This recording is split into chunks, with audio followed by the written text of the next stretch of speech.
Hello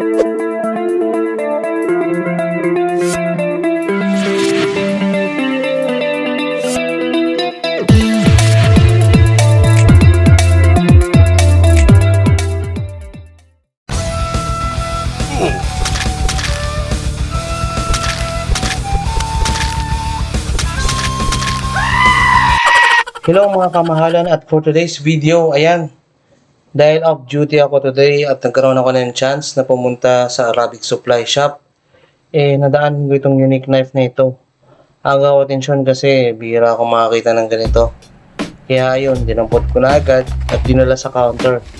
At ayan, hawak ko na siya. At yan, box ko na dito sa accommodation namin. Nabulol na naman ako for 195 reals. Nasa almost 52 USA dollars din ito, o di kaya nasa 3,000 pesos din sa pera natin.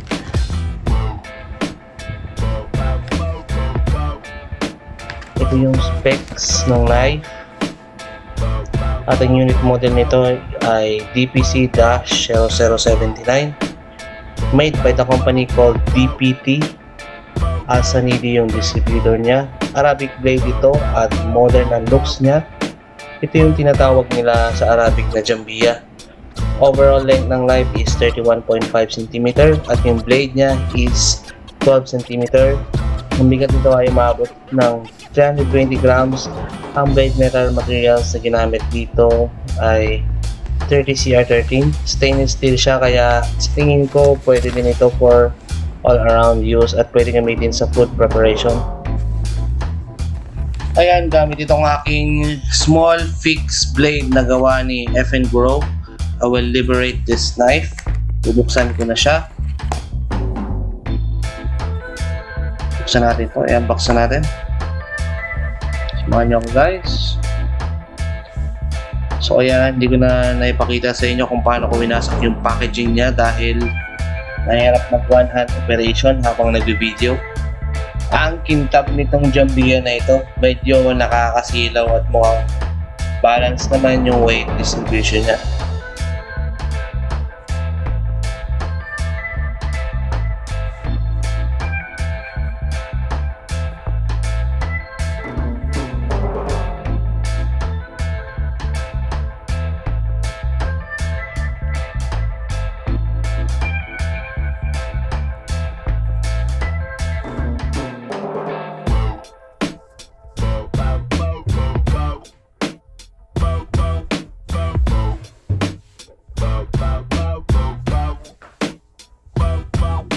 Alright, line comparison lang nitong aking small EDC fixed blade.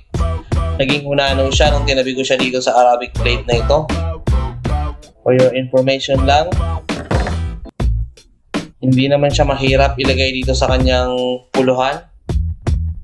Papakita ko sa inyo.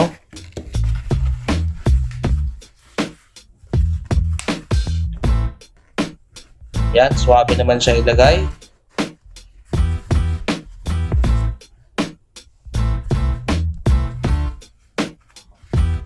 Madali din siya tanggalin dahil nakalock lang ito gamit ng kanyang secure button.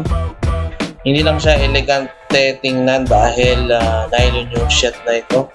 Pero soon gagawa tayo ng magandang holster nito. Comment lang kayo below kung nagustuhan nyo itong ganitong video na ginawa ko, para sa susunod gagawa pa ako. Yan, swabing siya ilagay dito sa kanyang nylon shed.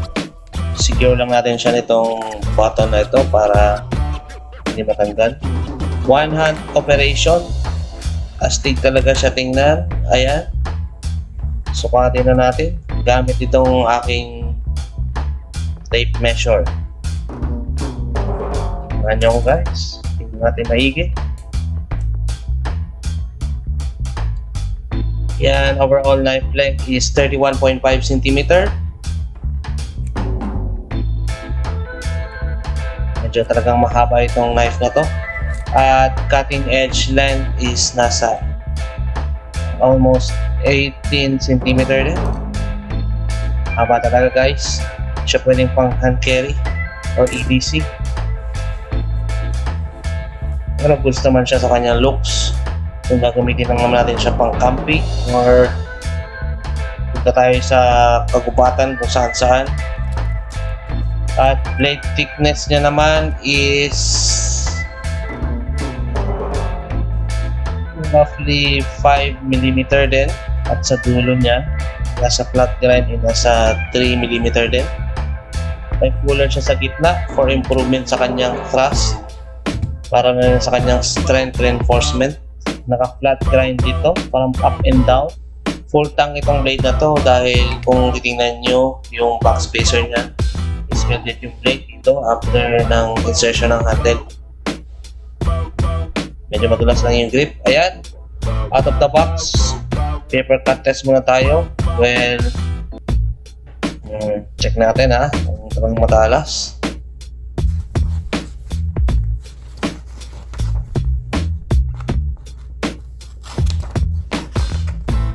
Hindi siya ganun katalas tulad ng ibang knife, pero sa tingin ko okay na din ito for its purpose. Need na lang i-resharpen kung gusto nyo talaga ng sobrang talas na kutsilyo. Ayan, medyo struggle tayo dito sa paper cut test niya. So, okay naman siya. Doable naman, itataga lang naman natin sa mga kung ano-ano.